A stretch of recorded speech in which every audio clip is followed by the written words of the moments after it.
championship belongs to the Los Angeles Lakers.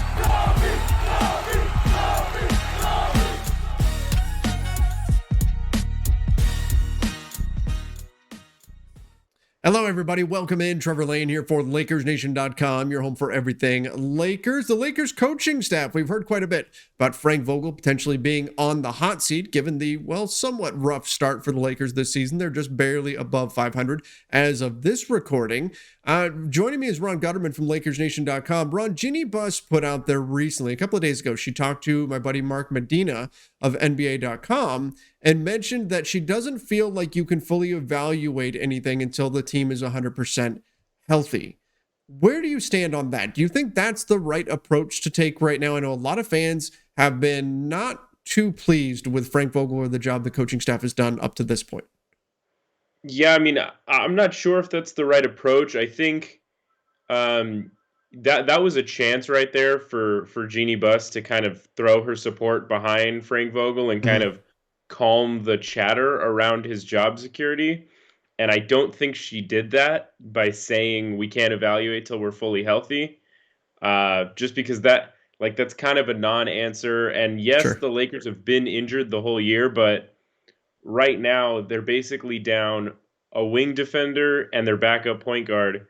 They have everyone else, and one of the issues is that the everyone else is not being utilized the correct way. I mean, Austin Reeves is basically out of the rotation. Avery Bradley is still starting. Like, there's still things that, coaching is making bad decisions.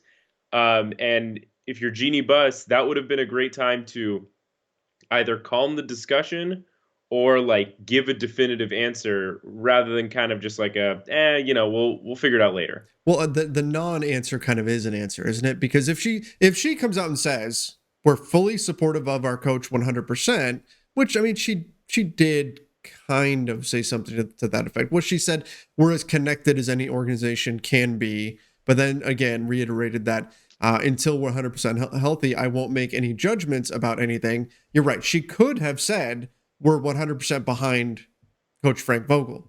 She could have said that, but she didn't. I don't think she would say, yeah, some of this is on him and he's got to shape up or anything to that effect. That would create a firestorm, right? That would definitely create a bit of a buzz. I think this is trying to downplay it as much as possible, but I also don't know if I agree with her. Like, the players being out is absolutely a factor. The team not being healthy, 100%. It's something that you have to consider, but that doesn't mean that you completely ignore the choices that have been made with the team that is healthy. And I'm not saying Frank Vogel has got everything wrong, because he hasn't. He's done a lot of things right as well. But some of the things that he has missed on have been fairly loud things, and it certainly contributed to the team struggling. He's not the sole reason why the team had early struggles, but I think there are some mistakes that have been made there. I do think that you're right that there was a little bit of a miss potentially by Jeanie in order to just calm everything down completely. But maybe Frank Vogel isn't out of the woods just yet. Even with the big win over the Celtics the other night, Jeanie Buss, just like LeBron James, kind of declined the opportunity to throw full support behind him.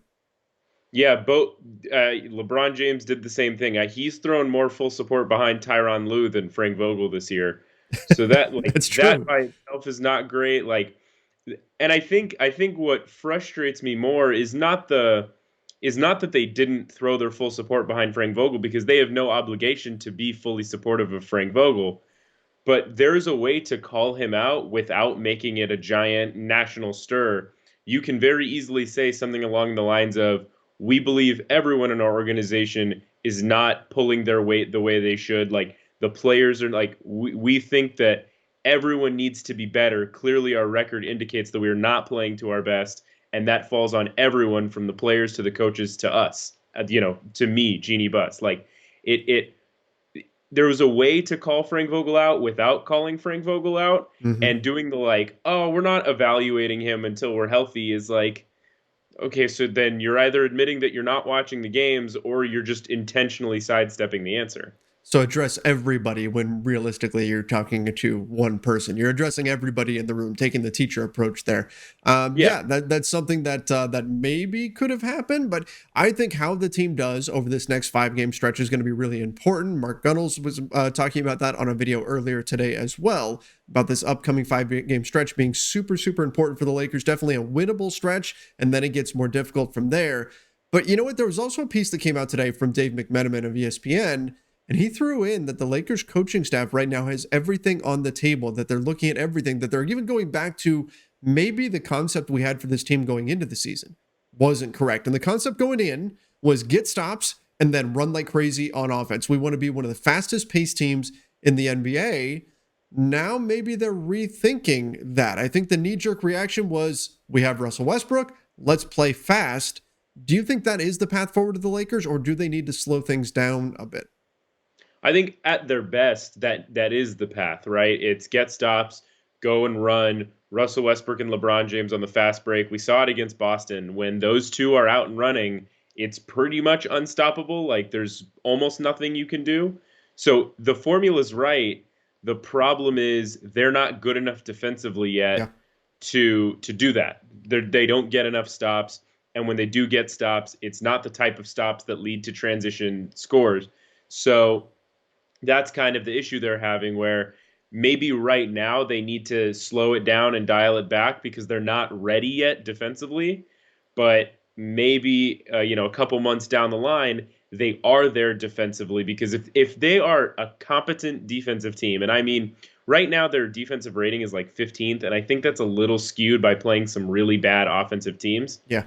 I think if they are a 10th, somewhere around there, like 10 to 12 defensive rating team, you can realistically play the pace game. The problem is they're not really that yet. And when you see it in individual games, like against the Celtics, their defense was really solid against the Celtics. And so they were able to get out and run. So you've seen it in small spurts. Until they're like that on a game-to-game basis, that can't be the ongoing game plan. If you're a net negative team in terms of every 100 possessions, you are a negative compared to your opponent, increasing the pace just increases the gap in the score, right? That's all you're going to do. If you're a net positive team, though, and you increase the pace, maybe that gives you a larger margin of victory. For the Lakers right now, they have been net negative overall in the season, but I will say over the last 8 games, and you mentioned the quality of the opponents were not great, have not been great over the entire season so far. They've had a pretty light schedule, but the last 8 games, they've been okay. 5-3 is their record, which maybe you could argue they should have been maybe even a little bit better given the opponents that they faced. But 5-3, positive net rating. They are sitting with a defensive rating over the last 8 of 8th in the NBA. You'll certainly take that. And then an offensive rating of 10th, net rating overall in the last 8th in the NBA. Like that's pretty solid for a team that's looked really shaky. So I do think they are starting to click a little bit. And again, we have to factor in the quality of the opponents. But what was really interesting to me was over the last 8 games that they've actually looked a lot more cohesive, their pace has dropped. They were second in the NBA in pace. They're second in the NBA in pace on the season. They're flying up and down the court. And yet over the last 8 games, when they've looked fairly good, their pace is 12th. It's significantly dropped off. Is that going to be something that while they get things to click, they just need to slow down a little bit, and then once they really start to build that chemistry, then they can ramp things up? Like, should that be the approach for the coaching staff? Yeah, I do think, like I said, the long-term goal of the team needs to be get stops, get out and run, because no one on earth can stop a Russell Westbrook, LeBron James fast break.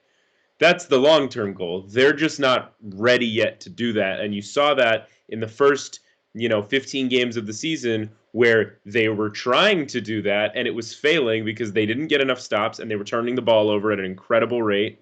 So that was kind of the issue. The more they play together, the more cohesive their defense will be, the less turnovers they'll create for themselves, and that allows you to ramp the pace back up. But it's smart of them to slow things down right now, and they are looking a lot better. The issue is, we talk about the 5-game stretch coming up. One of the defining factors of this Lakers team so far is that it almost doesn't matter if their opponent is the worst team in the league or the best team in the league. The Lakers have about the same chance of winning.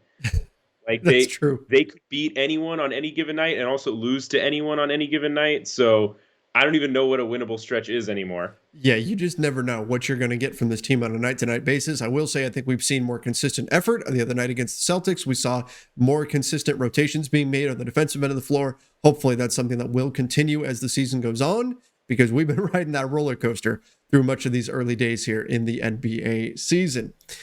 All right, everybody, thank you so much for joining us. Let us know in the comments down below what you think about the coaching situation with the Lakers. Should Frank Vogel be on the hot seat or not?